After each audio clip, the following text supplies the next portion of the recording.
Hello, and welcome to NARC, Narcissistic Abuse Recovery Collaborators, home to NARC troopers.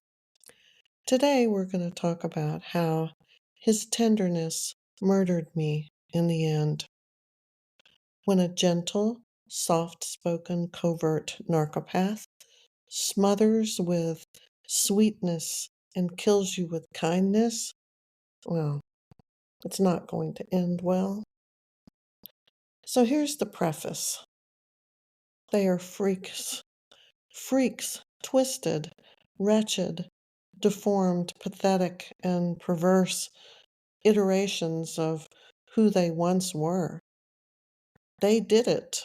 They killed themselves, and they became this soulless superhero, at least in their own world of illusion and delusion and magical thinking.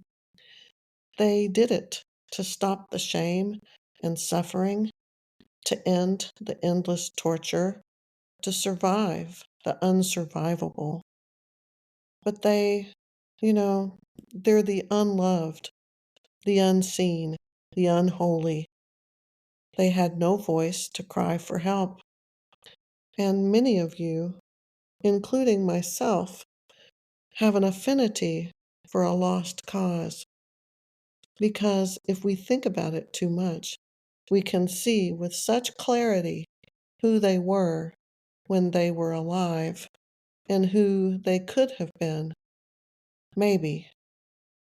We see flickers of life, remnants and tattered pieces of their humanity, and it breaks our heart every single time.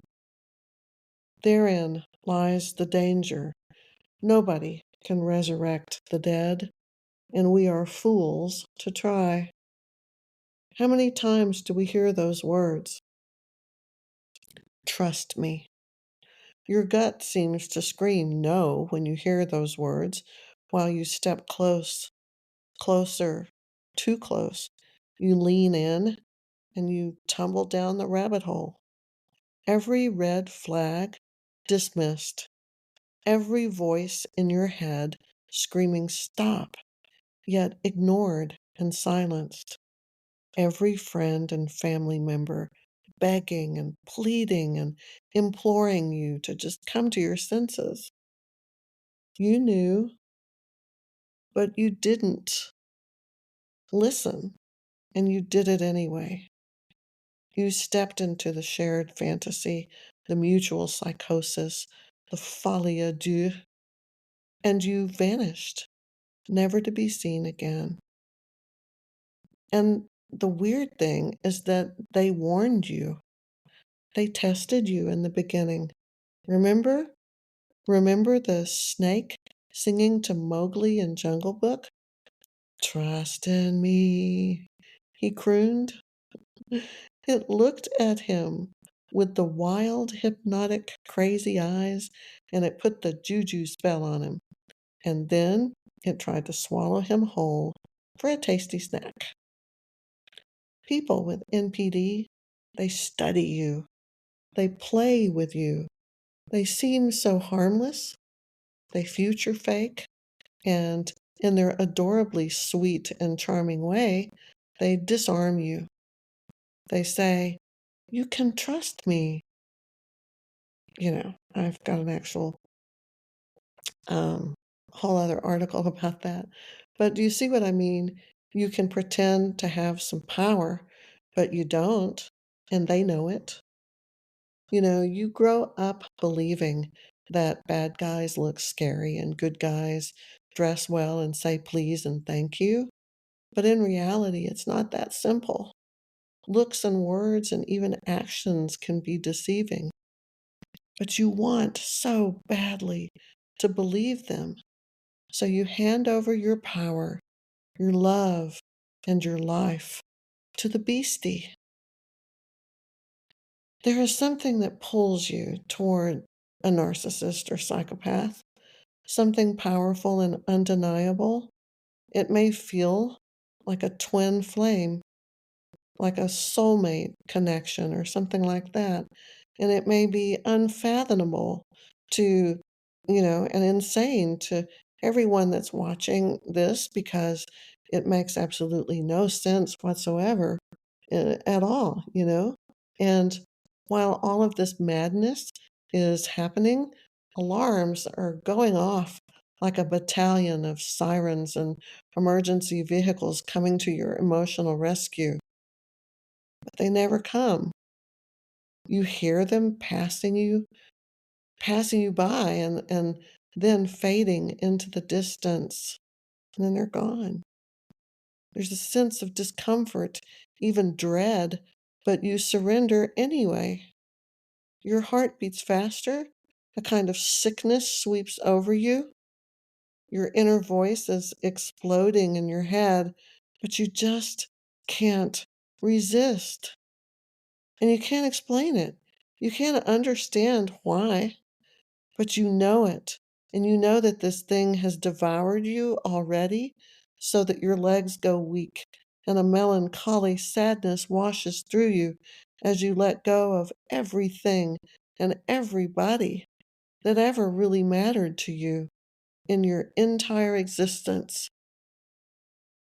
It's just you and the narcissist then, alone in this fantasy. And the narcissist, they become your world. You know, the sky opens up and the vast black nothingness confirms that you have sealed your fate with this unexplainable phenomena that has consumed you. No blood or bones or traces of your former self is left behind. You vanish in that hive mind, the one mind of the narcissist, as you pass through the portal into his or her confabulated universe. It's like the scene from La La Land where they dance in the clouds and then they're swirling around in the stars. And it's like you've been abducted by an alien. Most likely, you went willingly. We weren't really victims, we were volunteers. I was caught with huge barbed hooks that impaled me so deeply that I could not get free and swim to freedom. Before there was a first touch, or hand held, or magic kiss, when there was nothing except this strange young man with a piercing, unnerving, and creepy stare. It was not limerence or infatuation for me, it was supernatural, energetic sorcery. At the time, I had no idea that, it is the way a predator stalks their prey, shape shifting, hypnotizing, playing cat and mouse, push and pull, cozying up with their victim, gaining their trust. What makes a person ignore all logic, intuition, and every fiber of their being in order to choose to surrender their whole life, their identity, their relationships, their personal agency, even your own children and family? You just surrender it all to be gobbled up by a predator, psychopathic, narcissist kind of person, you know? So why would you do that? And you, when you feel it happening, there's such a feeling at the same time of this ecstasy. There's that also that feeling of dread and absolute. It's nauseating. You actually feel sick when it's happening because it's because you know that this is killing you. That it's a very bad thing, a dangerous thing, a wrong thing, but it's just so powerful. You just do it anyway, even though it's making you feel like you're gonna have a heart attack and like you're having a nervous breakdown or something, you know. It's just you I know you know what I'm talking about. So what are the possible contributing factors that make you choose this disordered person? I'm gonna go through those with you here. Number one, You were scripted early in life to beg for love, and you feared abandonment, um, to seek external validation and to seek eternal external validation. That's about right. And to worship another person who will magically take away all of your pain and loneliness. Many dysregulated people seek someone to worship and make them whole. Uh, and the narcissist believes that they are God. So that's a perfect pairing, right? Number two, as a child of trauma and abuse, you can go two ways: narcissist or codependent. Of course, there can be comorbid features like a codependent with borderline traits, anxious attachment, and abandonment issues.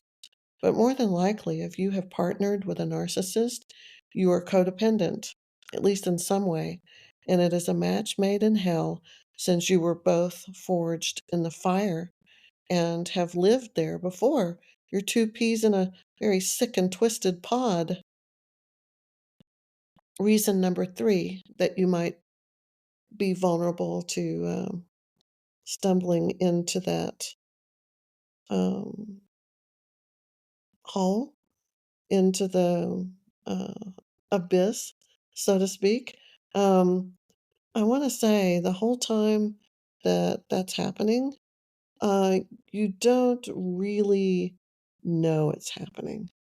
I think that it's really hard for you um, to muster the cognition because it's something that happens to you on a different level, um, like on um, a different kind of level that before you know what's happening, it's already too late. Um, and so, yeah, I think that that is really important to realize. Okay, I've lost my place. Hold on just one second. Um, I have notes here, and uh, let's see. I'm gonna say, yeah, here I am. Okay, well, let's pick back up. We had number one, number two. Let's look at number three. We're ready for three. Sorry about that. Um I have two number threes on my notes. Doesn't make sense, right? Three's my lucky number. Okay. Number three, narcissists go after someone who they can gain something from since they are opportunist and con artists, and they choose partners who will be supportive, overlook their flaws, and will try to please them. Many partners have been groomed by their own parents or family members who were narcissists and taught their children to jump through these hoops to get these little crumbs of conditional love. So it feels like home. Okay, so here's number four that looked like number three, but it's number four. Other cluster B disordered folks sometimes pair with a narcissist, people who suffer from borderline personality disorder, for example, or histrionic or sociopaths often choose narcissists for supply, sex, and services, just as the narcissist chooses them for the same reason. It's like two disordered people. They don't do well together, but it can feel like a good match, at least for a little while. Okay, reason number five: innocent, naive people, those with low self worth, ones that seek emotional regulation from another person externally, those with addictive personalities, empaths. There's actually not really such a thing according to the mental health professionals, but we know what that means. The people that vibe with others easily, pick up on their feelings, feel their feelings, whether they want to or not. Are really super connected to other folks and feel other people's pain. People pleasers, children of addicts and alcoholics, those with generational trauma, and other subgroups like that may also become tangled up with a psychopathic narcissist because they never see it coming. They've been desensitized or they just don't know.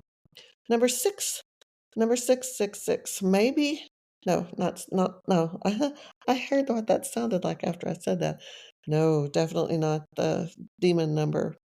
That is what we're dealing with here. So let's just say the next item is that maybe we are arrogant and a little too deep on the narcissistic spectrum ourselves to think that we are ordinary human beings and that, we can channel our powers of healing and humanity and we can lay hands on the narcissist and heal them from their affliction while laying our bodies on them and getting the dopamine rush of our lives as the love junkies we truly are. Wow, that's a lot, right, to process? But it's true. That's a bit grandiose and irrational because, we can never really ever heal them or fix them or bring them back to life. It's just not happening. And to think that we can is sort of our own little brand of, being a little too confident and arrogant about that. You just have to accept it's not going to happen. You can't do it. No, no, no. So as you can see, there are many vulnerable types who cannot resist a disordered psychopath or narcissist or sociopath or something, and while they are in it, eyeballs deep in the delusion, trauma addicted and brainwashed, face down in the Kool-Aid, they die a little bit every day as part of their lives, and their life force slips away into thin air. It took me 15 years of marriage to a narcopath to lose everything. Along the way, there was heaven and hell and everything in between. The intermittent reinforcement wired my brain to become neurochemically dependent on this dysfunctional union. And by the time he was through with me, there was no trace of me left. I had lost my career as a college professor, my children by my first marriage, my health, my life, um, everything that we had worked so hard to build, the future that I thought that I was going to have. And most importantly, I lost myself. I lost myself in the process and was essentially terminated, dissolved, and disintegrated in acid, gutted and hollowed out like a pumpkin. I was like the dog that he and his mother drove into the country and abandoned by the side of the road.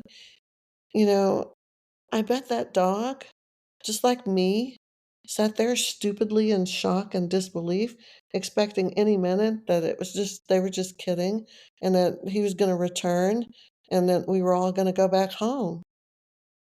That didn't happen. They didn't go back for that dog, and he didn't come back for me. They never even looked back. And they constructed a nice little story to make themselves feel good about what they did. The dog will find a nice new home or find other dogs to team with and hang out with and live happily ever after. We all know that's not what happened to that dog, that there's a very high probability it died a horrible death. My fate was the same as that dog. Our fate was death. My husband asked me repeatedly in the last year and shortly after he left, he said, "Do you want to die? Are you ready to die?" I would ignore his crazy question as like, I don't know, I thought it might be some lame threat, or just him being weird and creepy like he was known to be. But in reality, I think he did really wish for my death. And if he could have gotten away with it and kept his freedom, um, I think that he would have killed me. I know he would have killed me. How about that? One little trip down the stairs, one unfortunate accident, oopsie. That's how it happens, right? You can never really trust anyone after something like that. The important thing is learning to trust yourself. You should have done that all along, but you just weren't ready. You weren't able. And it's not your fault. You did the best you could at the time with what you had going on. But now, after everything you've been through, I think you're ready to build a relationship with yourself that is so strong and boundaried, so governed by your gut and your intuition that you would never, ever, never negotiate with like another surrender of your principles and ethics and identity and everything that you love for someone who cannot love, no matter how much you tell yourself.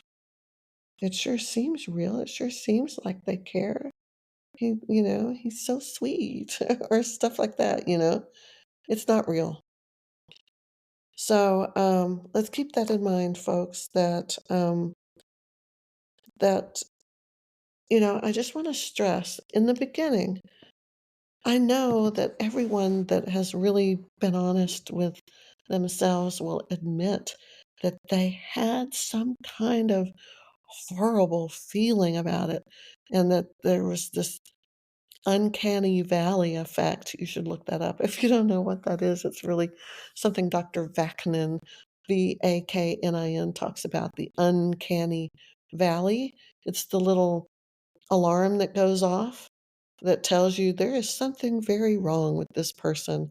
Get away, get far away, do it quickly, go, hurry, run. But we don't listen. We ignore it, we silence it, we cover it up, and then we just keep going. But I just can't forget how conflicted I felt knowing what I needed to be doing instead of what I did with him, and where I needed to be instead of following him where he took me. And just that knowing on some very intuitive gut level that I should not follow that there were all these like bad omens and signs and red flags and black flags and all kinds of flags and warnings and feelings and just like a sickness. I just felt sick, but I just for some reason did it anyway. Well, we've looked at a few of the possibilities of why you did it, and I think it's important that we all examine that very closely so that it never happens again. Um, and that we try to get on with what we can do next is to create um, a new version of ourselves. You know, um, I have a friend, you probably know him, Robert Torbay, and he says that if you have enough disordered parts of yourself, mental health wise, like your borderline, for example, you have BPD and you partner with a narcissist, um, that when it's over and you're faced with this task of just pretty much reinventing a whole new you because the you that was originally there has been demolished. Um, he said, your brain has adapted to your disorder. And the way that you experience all of this is different from a neurotypical. And he posed the question that I really appreciated and I never thought about before.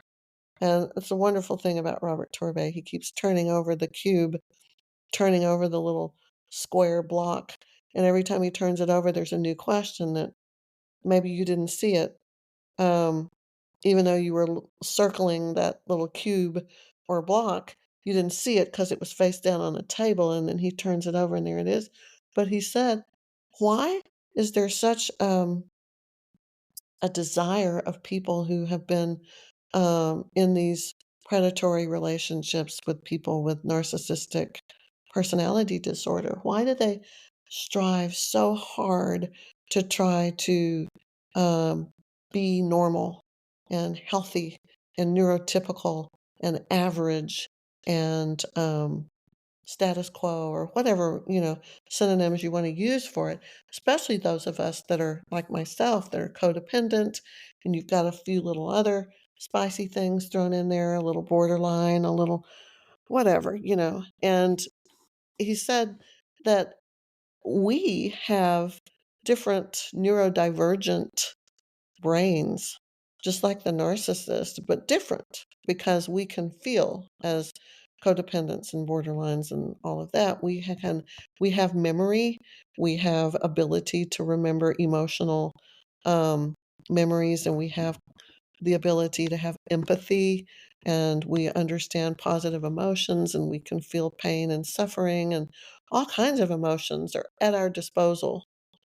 So, yeah, we need to learn to regulate them. But the question is the goal to be healthy, normal, average Joe and Jane?